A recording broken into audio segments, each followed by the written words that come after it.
Hi, everybody. It's Kurt, and we're here with another day of devotion as we continue on through First Corinthians, one of the most difficult books in the Bible in terms of all the sin that's happening in the church and how the Apostle Paul dealt with it.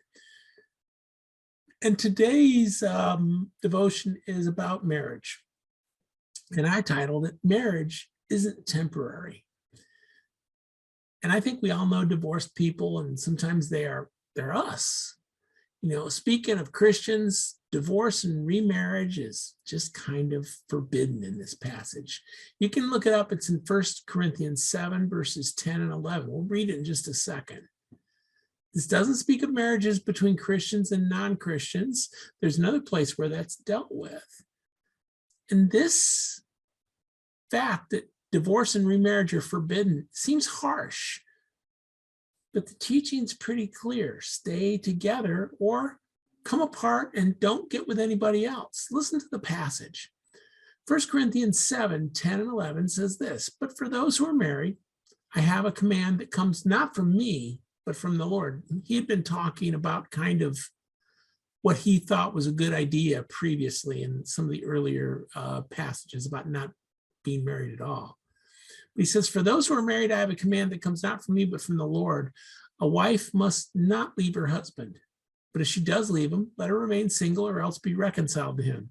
And the husband must not leave his wife.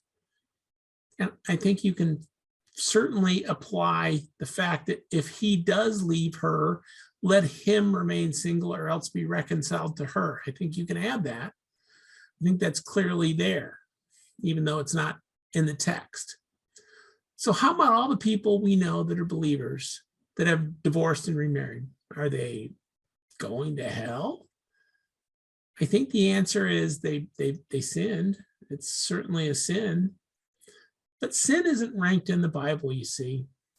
You may have heard about some churches that say this sin's worse than that other sin, but it isn't, right? Like other sins, this sin can be covered by the blood of Christ.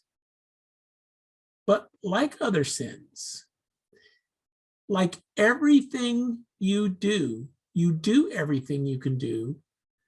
Sometimes you got to take the heat and try not to commit the sin. In the same way that you've watched your language, or you've watched your tongue, or you've watched what you watch, you have to try not to commit the sin. And by the way, notice it's completely equal here. You know, in the Old Testament days, only a husband could get rid of the wife. But it says, it doesn't matter whether you're a husband or a wife, stay with your spouse. Don't leave them. If you do leave them, you can't get with anybody else. Wow. Hard teaching. And probably teaching that's going to go, well, we're going to have to sin sometimes because we make mistakes on who we marry. But even a mistake can turn into some amazing things. Everybody said my marriage was a mistake. Really?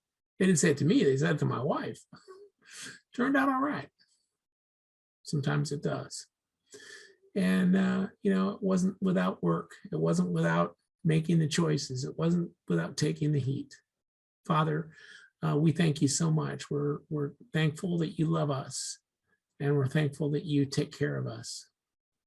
Help us to do what's right in your eyes. Amen.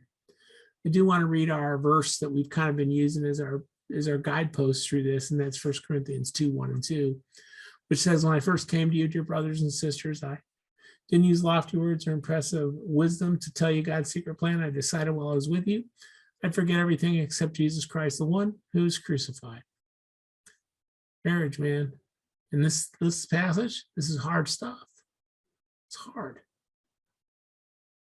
Take the heat. See you tomorrow. Bye.